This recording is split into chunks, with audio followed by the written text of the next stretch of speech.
आज आपण करणार आहोत पापलेट फ्राय।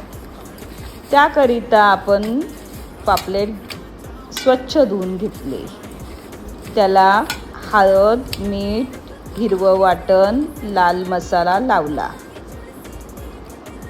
पण असं त्याला बरोबर लागलं नाही, म्हणून त्यात थोडा लिंबाचा रस टाकून चांगलं मिक्स करून घेतलं।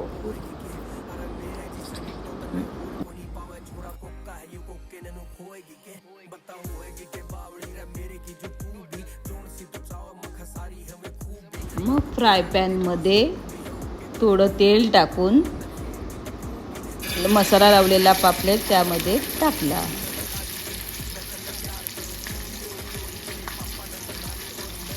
आणि दोन्ही बाजूने व्यवस्थित परतून घेतला। अशा प्रकारे आपला पापलेट फ्राय तयार।